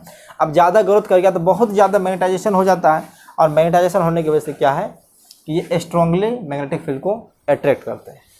इतना बात समझ ली है। तो अब हम इसका प्रॉपर्टी लिखने वाले थे, इसको लिख लीजिए। चलिए देखते हैं प्रॉपर्टीज ऑफ फेरोमैग्नेटिक सब्सटेंस। तो इसके अंदर ही प्रॉपर्टीज सेम वैसे पैरामैग्नेटिज्म की तरह ही होगा, लेकिन इसमें थोड़ा सा डिफर होने वाला है। तो यहाँ पे क्या एटॉमिक डायपोल एग्जिस्ट करेगा। पहला बात तो है कि एटॉमिक डायपोल एग्जिस्ट। सेकेंड है कि ये मैग्नेटिक फील्ड को स्ट्रांगली अट्रैक्ट करते हैं, क्योंकि इनके अंदर डोमेन होते हैं और डोमेन की वजह से ये मैग्नेटाइजेशन बहुत इसके अंदर ज़्यादा हो जाती है। ये कह सकते हैं कि strongly attracted by magnetic field, magnetic field. तीसरा इसका मैग्नेटिक ससेप्टिबिलिटी देखेंगे। ससेप्टिबिलिटी तो जीटा जो होता है मैग्नेटिक ससेप्टिबिलिटी, ये बहुत ही ज़्यादा हो जाएगा। ये पॉजिटिव तो होगा ही होगा, क्योंकि मैग्नेटाइजेशन जो हुआ है वो जीटा इंटू एच है, यानी कि कम फील्ड अप्लाई करने पे इनका वैल्यू बहुत ज़्यादा आएगा। तो ये बहुत ज़्यादा होता है। ये जो होता है पॉजिटिव भी होता है और ये लार्जर होते हैं, वो लार्जर होते हैं। और जनरली जीटा का रेंज अगर इसका जो होता है वो लगभग 10⁻³ से लेकर के 10⁵ तक होता है। जनरली 10⁻³ में ही रेंज रखिए, इतना ही होता है इसके जो है जीटा पॉजिटिव, और 10⁻³ के रेंज में होता है। अगर इसका देखेंगे रिलेटिव परमिएबिलिटी तो वो भी ज़्यादा हो जाएगा। अगर चौथा देखना है रिलेटिव परमिएबिलिटी यानी कि μr, तो μr क्या होता है 1 + जीटा, तो ये हो जाएगा वेरी वेरी लार्जर देन 1। ये 1 से बहुत ज़्यादा हो जाएगा। ऐसे भी लिख सकते हैं कि μr जो होगा वेरी वेरी ग्रेटर देन 1। और इनको चाहें तो कुछ ऐसे भी लिख सकते हैं कि जीटा जो है so very very greater than 0, मतलब 0 से बहुत ज़्यादा हो जाएगा कि 10⁻³ मतलब 1000 के टर्म्स होता है। जनरली ये 3000, 4000, 5000 होते हैं। और ये पांचवा पॉइंट है कि अगर नॉन यूनिफॉर्म फील्ड में रखेंगे तो ये स्ट्रांगली अट्रैक्ट होते हैं मैग्नेटिक फील्ड के द्वारा, तो ये हमेशा स्ट्रॉन्ग फील्ड में रहना चाहेगा। तो यहाँ से लिख सकते हैं in non uniform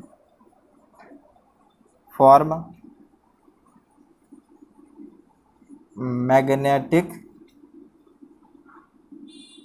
field it moves from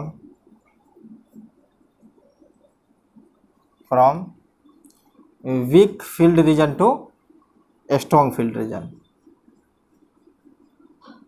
weak field to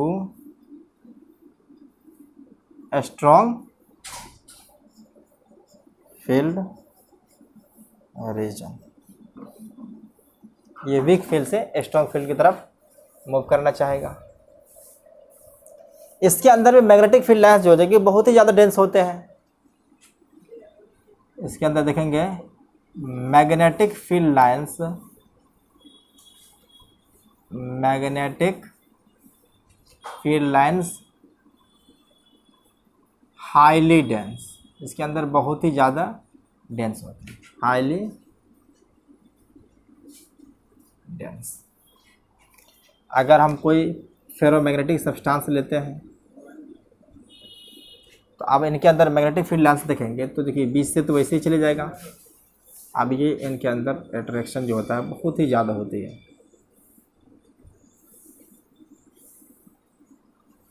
इनके अंदर मैग्नेटिक फील्ड लाइन, ये क्या है, फेरोमैग्नेटिक सब्सटेंस है। तो फील्ड लाइंस बहुत ही ज़्यादा स्ट्रॉन्ग होती है। तो ये आपको दिख गया कि इसके अंदर हम थोड़ा सा मैग्नेटिक फील्ड अप्लाई कर देंगे तो इनके अंदर जो मैग्नेटिक फील्ड होती है बहुत ज़्यादा इंक्रीज कर जाती है। और सातवां प्रॉपर्टी है ऑन रिमूविंग एक्सटर्नल फील्ड। देखिए कुछ फेरोमैग्नेटिक सब्सटेंस होते हैं कि अगर हम इसके एक्सटर्नल फील्ड को अप्लाई कर देते हैं तब भी इनके अंदर मैग्नेटाइजेशन परसिस्ट करते हैं। तो वैसे सब्सटेंस को हम लोग कहते हैं हार्ड फेरोमैग्नेटिक मटेरियल, जिसका एग्जांपल एल निको भी है। तो यहाँ पे लिखिए, देते हैं on removing external field, external field पहला लिखते हैं मैग्नेटाइजेशन परसिस्ट, यानी कि इस सब्सटेंस के अंदर जो होते हैं वो मैग्नेटिक प्रॉपर्टी फिर भी प्रेजेंट है। अगर एक्सटर्नल फील्ड को हम हटा भी लें तब भी इसके अंदर मैग्नेटिक प्रॉपर्टी प्रेजेंट होते हैं। मैग्नेटाइजेशन परसिस्ट, ऐसे सब्सटेंस को हम कहते हैं हार्ड फेरोमैग्नेटिक मटेरियल, इसको कहते हैं हार्ड फेरो मैग्नेटिक मटेरियल या सब्सटेंस एक ही बात है। इनका एग्जाम्पल जो होता है वो अल्निको होता है। एग्जाम्पल अल्निको, ये एलॉय है, alloy of aluminium, nickel, cobalt and copper. ये पता चल गया कि ये एलॉय है, मतलब इसका मिक्सचर है एल्युमिनियम का, निकेल का, कोबाल्ट का और कॉपर का। और दूसरे सब्सटेंस जो होते हैं कि अगर उनका रिमूव एक्सटर्नल फील्ड को अप्लाई कर लेते हैं तो मैग्नेटाइजेशन भी डिसअपियर हो जाता है। तो वैसे सब्सटेंस को हम लोग कहते हैं सॉफ्ट फेरोमैग्नेटिक सब्सटेंस है। तो मैग्नेटाइजेशन जब एक्सटर्नल फील्ड को हटा लेते हैं तो उनके अंदर मैग्नेटाइजेशन होती है वो डिसअपियर हो जाते हैं, डिसअपियर। और ऐसे सब्सटेंस को कहते हैं सॉफ्ट आयरन कोर। इसका एग्जांपल सॉफ्ट आयरन कोर होता है, लेकिन सॉफ्ट फेरोमैग्नेटिक मटेरियल, फेरो मैग्नेटिक मटेरियल, इनका एग्जाम्पल होता है सॉफ्ट आयरन कोर। अब देखे थे मूविंग कॉइल गैल्वेनोमीटर के अंदर हम लोग लिए थे सॉफ्ट आयरन कोर, क्योंकि ये फेरोमैग्नेटिक सब्सटेंस है जिनके ऊपर हम एक्सटर्नल फील्ड अगर थोड़ा सा भी अप्लाई करते हैं तो ये बहुत ही ज़्यादा मैग्नेटिक प्रॉपर्टी को शो करता है। तो इनको लिख लीजिए, इसका एक लास्ट पॉइंट है उनको भी बता देते हैं। तो चलिए, इसका लास्ट प्रॉपर्टी एक है पॉइंट नंबर 8,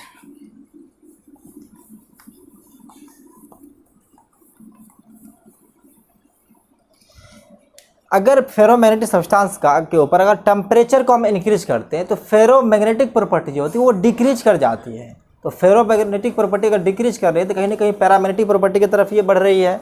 तो एक ऐसा टेम्परेचर आता है जो फेरोमैग्नेटिक सब्सटेंस जो होता है वो पैरामैग्नेटिक सब्सटेंस की तरह बिहेव करता है। और जिस टेम्परेचर पे ये ट्रांजिशन होता है फेरोमैग्नेटिक से कन्वर्ट होकर के पैरामैग्नेटिज्म में हो जाता है, उस टेम्परेचर हम लोग कहते हैं क्यूरी टेम्परेचर। तो यहाँ पे लिख सकते हैं point number 8, on increasing temperature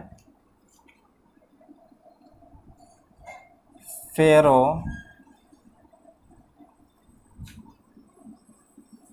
magnetic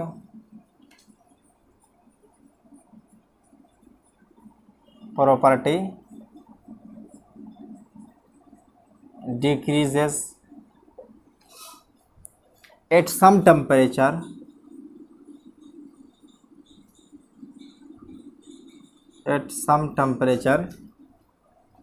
it behaves like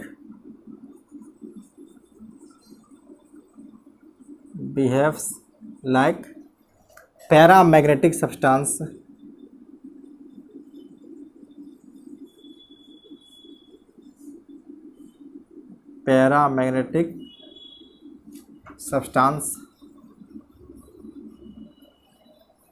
and this temperature जो होते हैं एंड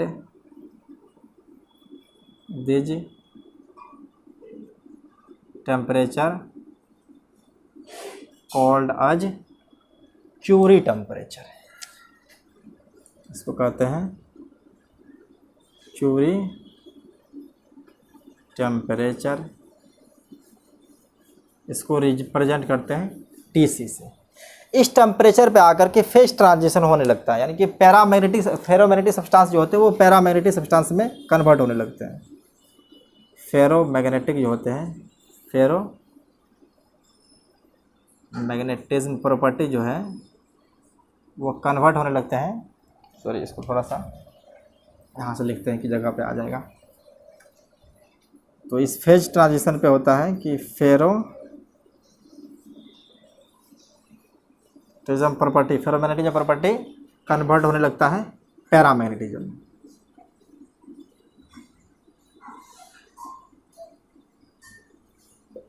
फेरोमैग्नेटिक प्रॉपर्टी अब मटेरियल के अंदर खत्म होकर के पैरामैग्नेटिज्म हो जाएगा।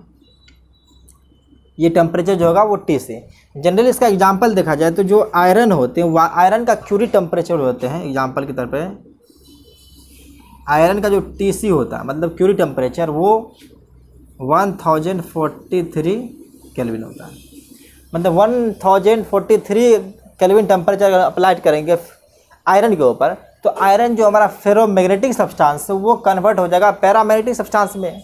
और इस टेम्परेचर को जो कहते हैं, जिस टेम्परेचर पे कन्वर्ट होता है इसको कहते हैं क्यूरी टेम्परेचर। अगर इनके बाद भी हम टेम्परेचर को अप्लाई कर रहे हैं तो उसके बाद जो हो जाएगा ये कुछ इस तरह से वेरी करेगा। After converting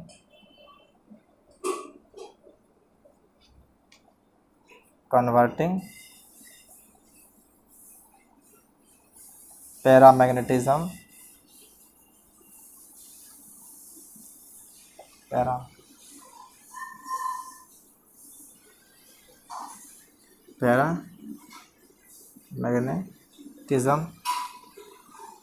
it varies.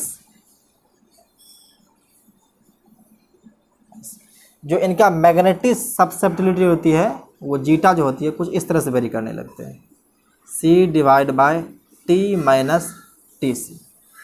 तो अब जीटा ही डिपेंड करता है कि जो अगर कोई पैरामैग्नेटिक सब्सटेंस है तो उसका जीटा जो डिपेंड करता है वो क्यूरी टेम्परेचर पर, मतलब इन्वर्सली प्रोपोर्शनल टू टेम्परेचर होता है।